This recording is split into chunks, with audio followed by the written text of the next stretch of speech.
Chapter 5, Part 2. After the house, we were to see the grounds and the swimming pool, and the hydroplane, and the midsummer flowers. But outside Gatsby's window it began to rain again, so we stood in a row looking at the corrugated surface of the Sound. "If it wasn't for the mist, we could see your home across the bay," said Gatsby. "You always have a green light that burns all night at the end of your dock." Daisy put her arm through his abruptly, but he seemed absorbed in what he had just said. Possibly it had occurred to him that the colossal significance of that light had now vanished forever. Compared to the great distance that had separated him from Daisy, it had seemed very near to her, almost touching her. It had seemed as close as a star to the moon. Now it was again a green light on the dock. His count of enchanted objects had diminished by one. I began to walk about the room, examining various indefinite objects in the half darkness.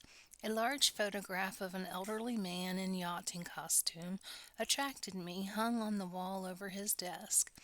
"Who's this?" "That? That's Mr. Dan Cody, old sport." The name sounded faintly familiar. "He's dead now. He used to be my best friend years ago."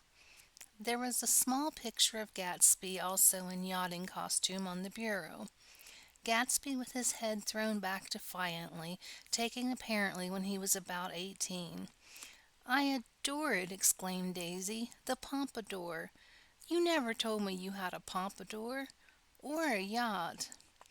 "Look at this," said Gatsby quickly. "Here's a lot of clippings about you." They stood side by side examining it. I was going to ask to see the rubies when the phone rang and Gatsby took up the receiver. "Yes. Well, I can't talk now. I can't talk now, old sport. I said a small town. He must know what a small town is. Well, he's no use to us if Detroit is his idea of a small town." He rang off. "Come here, quick!" cried Daisy at the window. The rain was still falling, but the darkness had parted in the west, and there was a pink and golden billow of foamy clouds above the sea.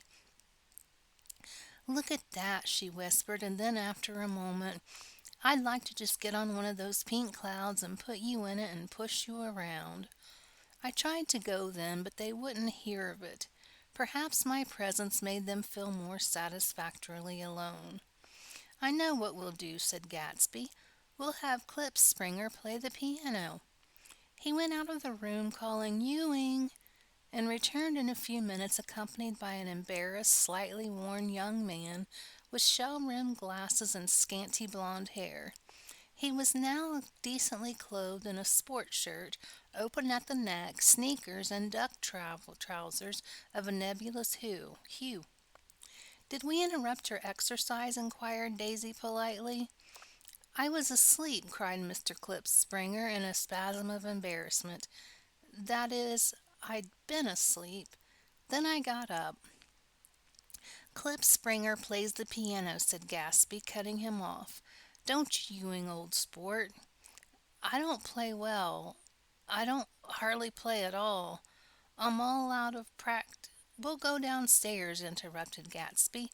He flipped a switch. The gray windows disappeared as the house glowed and full of light. In the music room Gatsby turned on a solitary lamp beside the piano. He lit Daisy's cigarette from a trembling match, and he sat down with her on the couch far across the room, where there was no light save what the gleaming floor bounced in from the hall. When Klipspringer had played the Love Nest, he turned around on the bench and searched unhappily for Gatsby in the gloom. "I'm all out of practice, you see. I told you I couldn't play.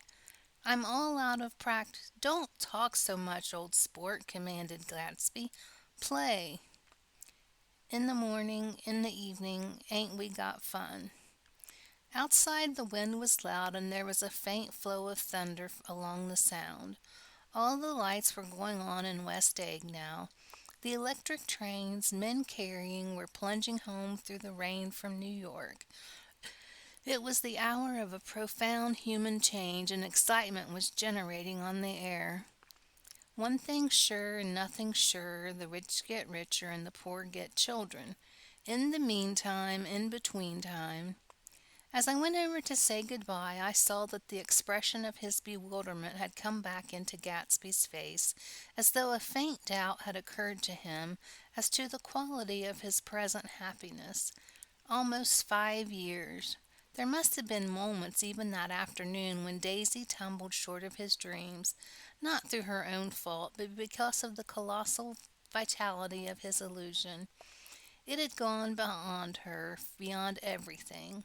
He had thrown himself into it with a creative passion, adding to it all the time, checking it out with every bright feather that drifted his way. No amount of fire or freshness can challenge what a man can store up in his ghostly heart. As I watched him, he adjusted himself a little, visibly. His hand took hold of hers, and she said something low in his ear, and he turned toward her with a rush of emotion. I think that voice held him most, with its fluctuating feverish warmth, because it couldn't be overdreamed. That voice was a deathless song. They had forgotten me, but Daisy glanced up and held out her hand. Gatsby didn't know me now at all. I looked once more at them, and they looked back at me, remotely possessed by intense life. Then I went out of the room and down the marble steps into the rain, leaving them there together.